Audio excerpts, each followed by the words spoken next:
Alors je vais vous poser la question, messieurs, la question suivante. Est-ce que c'est une bonne semaine ou une mauvaise semaine? Parce que Romain, tu vas nous raconter ce qui s'est passé lundi soir, SCO-Lens. Non, SCO-Lens, effectivement, le SCO s'est imposé dans les arrêts de jeu. Match fou, on s'en rappellera longtemps de ce match. Une expulsion en plus, et le SCO finalement a réussi à s'imposer. Non, moi là où je veux revenir, c'est sur le SCO qui est moins rapide que ses adversaires, que les autres prétendants à la montée. C'est ça le problème en ce moment. C'est que malheureusement, si vous prenez les 10 dernières journées, le SCO est classé seulement 9e et a pris 17 points. Devant, il y a Caen, il y a Guingamp. Toutes les équipes prennent plus de 2 points actuellement que le SCO d'Angers. Est-ce qu'il manque quelque chose à part Nantes, qui a pris 6 ou 8 points depuis le mois de janvier. Sinon, rythme de relégable. Caen a pris plus de points. Ça c'est le club de cœur. Le Havre a pris 22 points, Nîmes 23 points. Résultat, il y a des équipes qui reviennent. Est-ce qu'il manque quelque chose à l'heure actuelle au SCO d'Angers? On sent que le tempo est un petit peu moins élevé qu'à la Fazelle. Oui, c'est vrai que c'est peut-être différent. On a eu des très bonnes phases, série de victoires, notamment quand on a enchaîné Le Mans et ces matchs-là. Je pense que ce qu'il faut, c'est réussir à reproduire une série comme ça, retrouver cette confiance qui fait qu'on enchaîne les matchs en étant bien en confiance, en sachant que chaque match, ça sera 3 points. Et c'est comme ça. Ah messieurs, vous m'avez pas répondu à ma question, hein, Nico ou Fred. Bonne semaine ou mauvaise semaine du SCO? Le verre à moitié vide, verre à moitié plein, 3 points sur 6. Le SCO pourrait ce soir pointer à 0 points sur 6. Yann, je pense que si tu poses la question à la 78e minute lundi dernier, moi je pense quand même que c'est une bonne semaine tu peux te dire que c'est plutôt positif. Au vu de la physionomie du match de Lens, parce que il n'y a pas de honte de perdre au Havre même à la dernière minute. Non. C'est pas un concurrent direct, peut-être à l'avenir. Pas sûr. Ils vont finir fort. Ils sont quand même moins derrière. Il faut pas regarder les résultats par rapport à si c'est des concurrents directs ou pas. Il faut regarder les résultats par rapport aux autres qui sont devant le SCO. Justement, Guingamp l'emporte. Quand on fait du surplace, Nantes perd et Monaco va sûrement l'emporter ce soir. Si tu regardes mathématiquement, c'est pas une super semaine par rapport aux autres qui sont devant, parce que eux ils ont avancé, à part Nantes, tu le disais Yann. Les autres ont pris des points. Monaco ce soir va peut-être prendre encore 3 points à Dijon, même si ce n'est pas fait. C'est plus par rapport à ça, je pense qu'il faut regarder la semaine. C'est vrai que perdre au Havre et gagner contre Lens, ça fait 3 points, on peut se dire c'est bien. Après, quand tu regardes par rapport aux équipes de devant, là, ça devient un peu plus chiant, entre guillemets, parce que tu n'arrives pas à les rattraper. Voilà, je pense que c'est plus par rapport à ça qu'il faut regarder la semaine du SCO. À 5 points de l'équipe bretonne, vous êtes rentré dans la nuit de vendredi à samedi, tard vendredi soir. Vous avez repris le chemin d'entraînement que cet après-midi, aux alentours des 15h. Stéphane Moulin n'était pas là, mais quel a été la couleur des têtes, le discours aujourd'hui des coéquipiers de Serge le disait. Voilà, aujourd'hui il n'y a pas de fatalisme quand même, parce que c'est toujours compliqué, il faut la digérer cette déconvenue, surtout à la dernière minute. Oui, il faut la digérer, mais il faut surtout vite se remettre de l'avant et d'aplomb pour le match de vendredi. On n'a pas le temps de se tergiverser ou de tergiverser.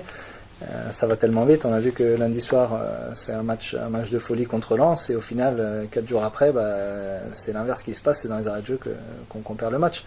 Donc ça va vite. Les matchs se jouent à peu de choses, et c'est vraiment tous les détails qui comptent. C'est une bonne semaine alors ou une mauvaise? Pour Derek, forcément, c'est une bonne. On va en parler. Forcément, ça aurait été une bonne semaine, je pense, avec un match nul au Havre. Ouais. Ça aurait été une bonne semaine. Donc c'est un petit peu mitigé les avis de certains. Tout de suite, on va parler maintenant de la saison de Derek Descamps. On en parle tout de suite après le jingle.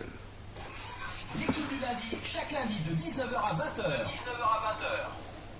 20h. 19h15 sur votre Radio G, dans votre émission L'équipe du lundi, que vous pouvez retrouver sur Facebook, sur Twitter. On posait la question, Derek, bonne semaine ou mauvaise semaine? Pour toi, elle était bonne parce que elle coïncide avec 2 titularisations. On va rappeler un petit peu aux auditeurs d'où tu viens. Tu as 27 ans, tu es né à Paris et tu as fait quand même beaucoup de clubs. Tu as été formé à l'AC Milan jusqu'à l'âge de 13 ans. Après, tu as atterri à Cannes où tu as joué en junior et tu as fait une année à l'AS Cannes. Et après, tu es parti sous le soleil grec à Aris et à Giannina. Et ensuite, tu es parti plutôt en Espagne, au Lorca Deportiva, Ad Alcorcón et Santa Eulalia. Et enfin, tu as fini à l'Ajax Cape Town, club d'Afrique du Sud pour finir au FK Hangshin, j'ai pas oublié le club norvégien, globetrotter du football vraiment. Oui, c'est vrai que c'est un parcours assez atypique, mais depuis tout petit j'ai toujours voyagé de par le travail de mon père, donc c'est quelque chose qui me faisait pas peur. Et ton père qui travaillait dans il était dans le pharmaceutique. Donc amené à bouger beaucoup. Oui, amené à bouger beaucoup, donc c'est pour ça aussi que je me suis retrouvé en Italie et j'ai eu la chance d'évoluer au Milan AC chez les jeunes. Donc c'est quelque chose qui me faisait pas peur et qui, lorsque les opportunités se présentaient, je les saisissais. Ouais. Et là ton téléphone sonne en août et Olivier Piqueux, qui a déjà 4 défenseurs centraux, te propose le projet Angesco pour devenir le 5e défenseur central dans la hiérarchie. Et là tu acceptes. Il y a des questions sur Facebook, pourquoi Angers? Oui, c'était quelque chose qui date d'avant ça, d'avant le mois d'août. Ouais, c'était avant, donc c'était pas forcément. Moi, je venais pas pour être 5e défenseur central, non. C'est clair que dans ma tête, tout joueur de foot qui vient dans une équipe, c'est pour jouer. Parce que ça nous a un peu surpris ici. C'est vrai qu'on se posait la question. On se dit Derek Descamps qui arrive. Il y a déjà 4 défenseurs centraux. Et les journalistes attendaient plus un attaquant. Surtout des défenseurs centraux qui étaient bien en place, bien installés. Marc-André Zoro, Hénin, Boyer, irréprochables. Et Couturier, irréprochables depuis qu'ils sont arrivés au point de vue des 4. Pourquoi ce choix? Pourquoi parce qu'il y a peut-être des clubs. Parce que c'est un choix compliqué quand même, Derek, de se dire j'arrive dans une équipe où il y a déjà 4 défenseurs centraux. Peut-être compliqué. C'est compliqué. Maintenant, je pense que la concurrence, elle est partout dans le foot. On peut pas se dire non, je veux pas venir ici parce qu'il y a 4 défenseurs centraux. Il y a un tel et un tel. Moi, si je suis venu ici, c'est que le projet me plaisait, le discours me plaisait, et puis je pense pouvoir apporter quelque chose. Quel était le discours du coach? Non, le discours, c'est surtout la philosophie du club, de jouer au football, d'essayer de remonter, de retrouver la Ligue 1 dans les années à venir, et puis c'est un projet intéressant. Et donc forcément, le projet t'a un petit peu fait plaisir, et tu as forcément signé ici en Angesco. Oui. Et tout à l'heure, on parlait avec toi, Derek, bonne ou mauvaise semaine, on en parlait plutôt entre chroniqueurs. Forcément, pour toi, elle a été bonne, parce que c'est vrai, ces dernières semaines, tu étais plus abonné au banc de touche, voire, et là c'est un peu plus compliqué à la CFA2. Oui, c'est sûr, maintenant je me satisfais pas de ça, et surtout pas d'une défaite au Havre. C'est vrai qu'on peut pas dire que même si on joue, c'est une bonne semaine lorsqu'on perd. Donc maintenant, pour que les choses soient bonnes, il faut enchaîner les matchs et puis enchaîner les victoires. Et Stéphane Moulin le dit souvent, il y a 29 joueurs au club, on a besoin de tout le monde un jour ou l'autre. Si on n'a pas besoin... Et si on estime ne pas avoir besoin du joueur, on s'en sépare. Aujourd'hui, tu es toujours au club. Mais c'est vrai quand même, on va pas se le cacher, que la phase aller quand même a été un petit peu compliquée dans les têtes et dans le corps. C'est sûr, c'est difficile pour... dans le corps, il n'y a pas eu de blessure majeure. Non, mais c'est vrai que c'est difficile dans la tête, surtout quand on joue pas. C'est pour tout joueur, tout sportif de haut niveau. Lorsqu'on ne peut pas faire ce qu'on aime et évoluer sur le terrain avec les partenaires, c'est vrai que c'est frustrant. Maintenant, il faut prendre son mal en patience et puis continuer de travailler et d'essayer de prouver qu'on a sa place. Yann, qui voit tous les matchs du SCO à domicile comme à l'extérieur, c'est vrai que Stéphane Moulin, il a l'embarras du choix derrière. Avec Derek Descamps, qui est un joueur différent, par exemple, d'un Marc-André Zoro. Ça va être plus la relance, plus le jeu au pied, que Marc Zoro, qui est dans le duel physique. Il me fait penser à, je sais pas si tu le connais, Derek, mais à Mathéus Vivian, là, justement, qui a rejoint l'en avant de Guingamp, qui jouait à Nantes l'année dernière. Mais je pense que ce qui a séduit les dirigeants en juin, c'est aussi le fait que Derek connaisse plusieurs footballs, qu'il a justement voyagé. Ça sert aussi à ça, les voyages, de découvrir d'autres manières de jouer au football. Ça forme l'âme jeunesse, même quand on a 27 ans. Et tout à l'heure, je repense à ça, mais on parlait des cartons rouges. Je pense qu'il y a un homme à qui ça a profité, ces cartons rouges, ces enchaînements de cartons. C'est finalement Derek Descamps. Alors, peut-être que Stéphane Moulin avait anticipé justement cette hécatombe au niveau des joueurs défensifs, au niveau de cette charnière, et finalement ça profite à toi en premier, Derek. Oui, c'est sûr, au final c'est malheureux à dire, mais c'est les suspensions ou les blessures des uns et des autres qui permettent à un joueur peut-être d'avoir sa chance, comme ça a été le cas avec Fabien Boyer, je pense en début de saison, où Malik a été blessé, il a eu sa chance et il l'a saisi remarquablement.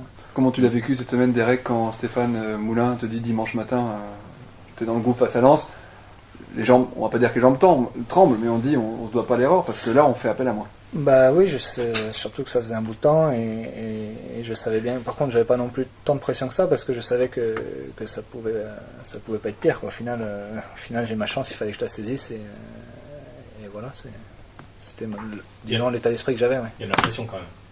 La pression, oui, forcément. Maintenant, la bonne pression, moi j'aime bien la pression. J'ai besoin de pression pour évoluer à mon meilleur niveau. Donc c'est quelque chose qui me dérange pas. Et vous pensez que vous avez convaincu au point de vue des deux matchs? Ça, c'est pas à moi de le demander. Hein. Mais globalement. Mais ça sera, on peut pas en parler. Au bout de deux rencontres, c'est un collectif. Aujourd'hui, le SCO l'a emporté face au Racing Club de Lens. Et le SCO perd face au Havre. Yann, on reste un petit peu sur notre invité Derek Descamps, qui a beaucoup voyagé, qui a connu beaucoup de football pour avoir visité pas moins de 4 pays. Ça, c'est forcément un plus pour un groupe d'avoir un joueur qui connaît différents footballs en termes même de quotidien. Bien sûr, et puis je pense que le SCO avait aussi besoin de ça, justement dans son effectif, d'avoir des joueurs d'expérience. On a souvent pointé du doigt la jeunesse des défenseurs angevins, et je pense que Derek amène son expérience, il amène aussi son savoir-faire, et puis on dit souvent que la Ligue 2 est un championnat extrêmement physique, extrêmement basé dans les duels, surtout quand on est défenseur et attaquant, et je pense que justement Derek amène quelque chose de différent et qui, je pense que ça profite au SCO largement, en tout cas depuis qu'il est revenu. Derek, tu avais une image de ce championnat de France de Ligue 2 avant de venir. Tu avais évolué à Cannes, c'était en national. Oui. À l'époque, c'était en 2004, ça remonte. Je sais plus si c'était national ou 2003, 2004. 2003-2004. Quand l'année dernière, tu es en Norvège, où il y a 2 ans, à l'Ajax Capton, qui est club jumelé avec l'Ajax d'Amsterdam, en Afrique du Sud. Quelle image tu te fais du championnat de France et de la Ligue 2? C'est assez difficile déjà de suivre depuis l'Afrique du Sud le championnat de France, déjà de Ligue 1 et encore plus de Ligue 2. Maintenant, c'est vrai que pour moi c'était une découverte aussi, parce que n'ayant jamais évolué en Ligue 2 en France, on découvre, comme partout. Donc c'est vrai que je savais que c'était un championnat physique. Maintenant, en Norvège aussi, c'était très physique. Donc c'est différent, ouais, Et le niveau, concernant le niveau du championnat? On le connaît, le championnat grec, on connaît son véritable niveau, parce qu'il y a beaucoup de joueurs qui vont en France et qui reviennent très rapidement du championnat grec, mais on ne connaît pas, c'est vrai, le championnat sud-africain et encore moins le championnat norvégien. Oui, le championnat sud-africain, il est très, très hétérogène. Disons qu'il y a des équipes qui se détachent des autres, tant au niveau des moyens financiers que des structures. Ensuite, tes plus beaux souvenirs dans ta carrière, qui est riche à 27 ans, on a l'impression qu'on parle à quelqu'un qui est en fin de carrière et qui va se poser à Angers. Tes plus beaux souvenirs, jouer dans le pays du rugby, ça doit être incroyable. Oui, mais c'est vrai que le foot reste le sport secondaire, disons, dans le pays. C'est le rugby qui prime avec le cricket. Après mes souvenirs, j'avais eu 2 finales de coupe en Afrique du Sud, et puis il y a eu malheureusement on a perdu le championnat la dernière journée à domicile où on perd au goal average. Ça reste des très bons souvenirs. Le club qui t'a le plus marqué là, on pense. Sinon il y a eu l'Aris Salonique où j'ai sympa d'évoluer en Grèce. Oui, c'est au niveau de la ferveur des supporters, c'est vraiment des fanatiques. Puis j'ai eu la chance de jouer les matchs de Coupe de l'UEFA contre l'AS Rome. Donc c'était pour moi à 20 ans. Le plus beau moment, c'est la Coupe de l'UEFA. Je passais de l'AS Cannes à l'AS Salonique à jouer contre l'AS Rome en 2 mois. C'est vrai que c'était fantastique. Ouais. Et des clubs de 2e division espagnole. Oui, des clubs de 2e division espagnole. L'Espagne, c'est vrai que c'est le pays du football. Ça reste sa vie football, ça mange football, ça mange football. Ouais. C'est vraiment l'Espagne, c'était vraiment une très belle expérience aussi. Ouais. Vivier de jeunes Français, là, des 2 Espagnols, de jeunes Français qui tentent l'aventure du football là-bas. J'avais vu un reportage là-dessus. Exactement. Fred, Nico, sur Derek Descamps, avant de passer à la prochaine journée. Nico, on t'a pas entendu.